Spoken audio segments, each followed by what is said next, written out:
Okay, Chapter 7, Problem Set 1. And let's be honest, if Josh is going to do his homework, then I have zero excuse not to do these videos. So, here we go. Question number 1. I went ahead and drew the 3 situations that they are talking about for A, B, and C. As a reminder, in order to figure out for work is equal to force, distance, cosine, theta, or force dot product. D, that's vector and vector. As a reminder, work is a scalar quantity. This is a scalar product between 2 vectors. And since we're dealing with the scalar product, and really mathematically speaking, since we're dealing with cosine, as long as the angle is in the first or fourth quadrant, we have a positive value. If it's in the second or third quadrant, we have a negative value. So this one, really quickly, will be, let's do this. This one will be positive. This one will be negative.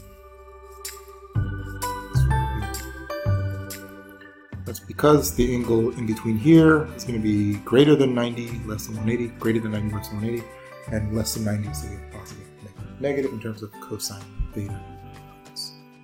To rank the work in question number 2, we have to be able to find the difference in kinetic energy. Because while it is true that FD cosine theta is equal to work, we don't know what the force is, we don't know what the distance is, and we don't know the theta between them.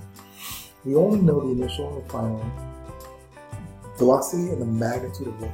We also know the direction of the initial and final velocity, but let's be honest, we don't care because work is also equal to the change in kinetic energy, and both work and kinetic energy are scalar quantities.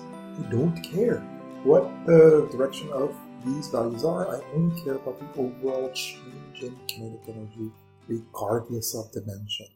You just spent 3 months training yourself to think about dimensions, to think about vectors, to think about components.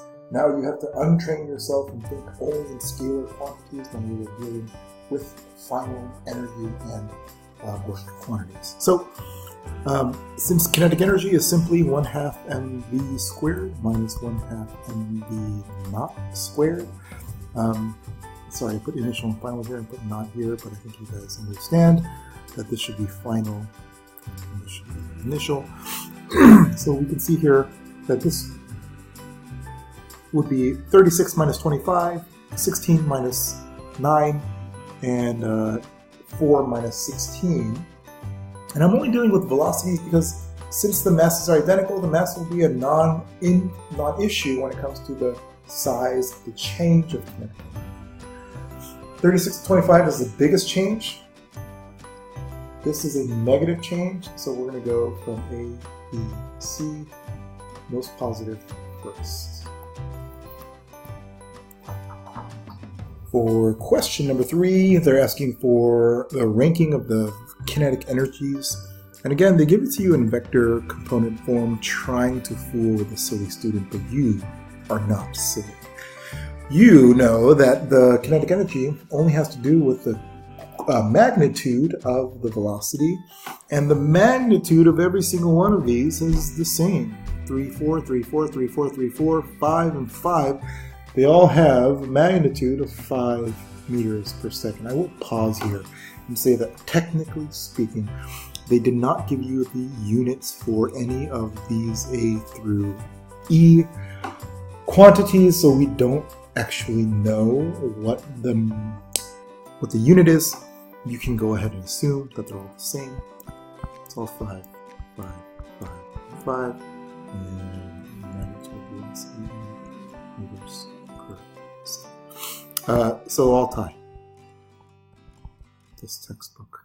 For concept question number 4, we're trying to decide which kinetic energy and time plot matches with each of these situations.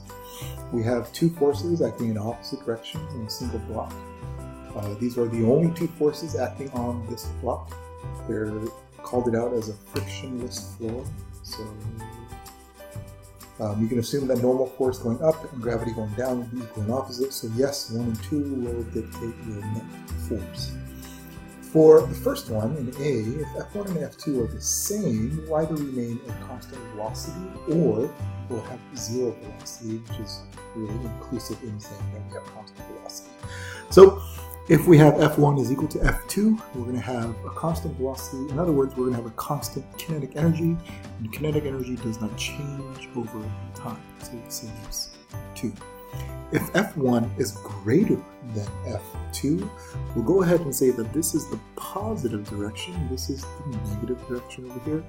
And F1 is greater than -2, we're going to have an acceleration in this direction here. Hopefully you can see that.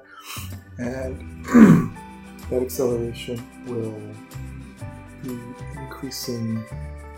Well, I guess it doesn't matter. It's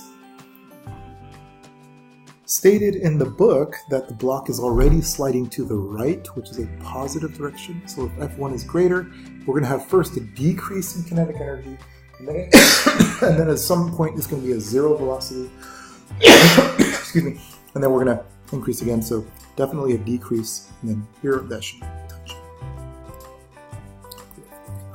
If F1 is greater than less than F2, F2 is greater, we're just going to increase in the direction it's already moving. So it's going to be increase like that. The book doesn't have it linear. It's a little bit curved to have that v squared in there, but it doesn't really matter because we have an increase of kinetic energy. This question is first asking about the loss of kinetic energy that would have been associated with the vertical impact of this meteor. It gives you some initial velocity that meteor has before impacting the Earth. After it impacts the Earth, you can assume the velocity is zero, and yes, you can assume that we're talking about the surface of our Earth as the frame of reference, and the mass is here. So what we would have is a change in kinetic energy equal to change, or kinetic minus kinetic not.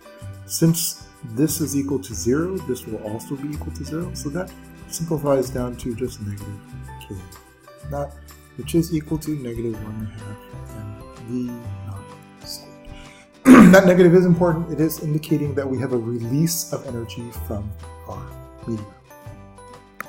For part B, it gives you a TNT value, a megaton TNT value of 4.2 times 10 to the 15th joules. And this isn't really a physics problem, it's just ooh, that's cool problem, trying to get you to understand the magnitude of the calculation that you just did here. But I didn't calculate numbers for you, so we'll go ahead and say that the number of TNTs is going to be equal to the change in kinetic energy, which you calculated before, divided by the TNT value that they've defined as 4.2 times 10 to the 15th joules here. And finally, they're going to ask you to compare it to Hiroshima bombs. They don't give it to you in terms of joules for the bomb. They do give you the Hiroshima equivalent, I'm going to call that H, and how many TNTs it is. I'll just write it down here. It's 13 kilotons of TNT. And so the unit conversion that you have to do is the number of H's is equal to, slide this over, the change in kinetic energy divided by the TNT to get the number of TNT, and then multiply that by the conversion from TNT to H's, and then you get your factor. It's a lot. It's big.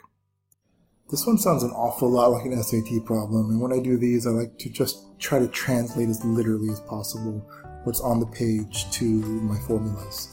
This first sentence says the Father has half the kinetic energy of the Sun. So I'm going to write the kinetic energy formula for the Father, mass of the Father, velocity of the Father squared, and that kinetic energy is half of the kinetic energy of the Sun. The next phrase is the Son who has half the mass of the Father. So this is equal to half the mass of the Father. I'm going to go ahead and replace the mass of the Sun here with another half mass of the Father.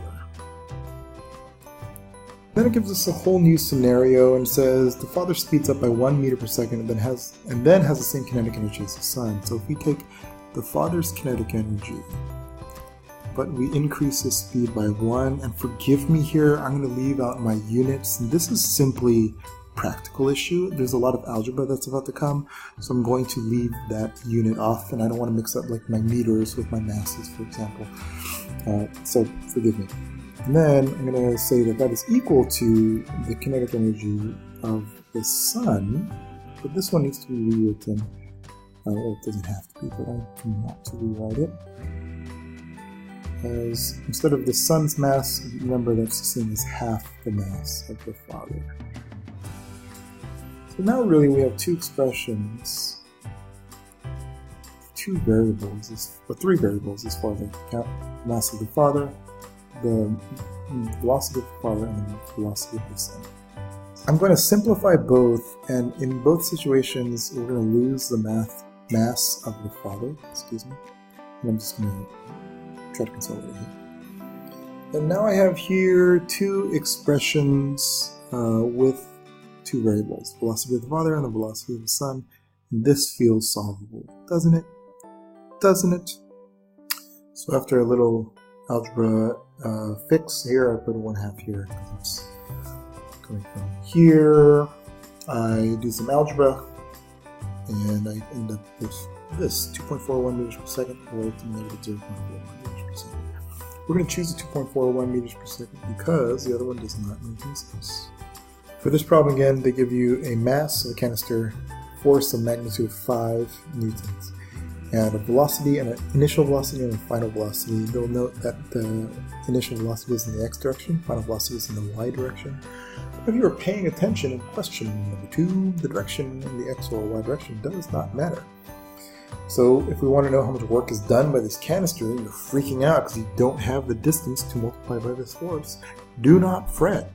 We can just take work is equal to change in kinetic energy, which is 1/2 mv squared, which we have, minus 1/2 mv naught squared.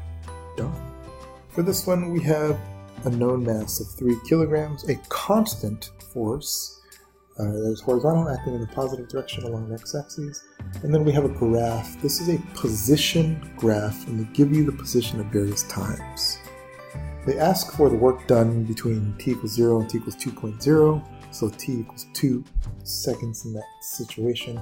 But they also say that, or they also show you on the graph that during those 2 seconds, the body, whatever the body is, has traveled 0.8 meters. So we know x, or I should call it b here, d is equal to 0.8 meters. And that's it. Immediately in that situation, we now know f and we know d. Theta can be described as 0. So the work is really just equal to f times d cosine of 0, which is cosine of 1, or sorry, which is 1. So we have a rider here emerging from a downhill track onto a straight track. On the straight track, we start off with initial velocity of 37 meters per second. They give us the mass. And we have a negative acceleration of 2.0 meters per second squared. That is, acceleration is equal to negative 2.0 meters per second squared.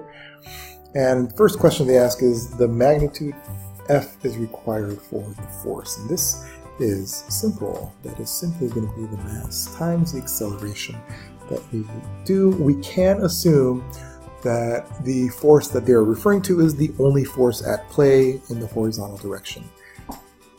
For part B, they ask us the distance that is covered, and if they can know the acceleration, which is a negative 2.0 meters per second squared, we know the initial velocity, we know that the final velocity is going to be 0.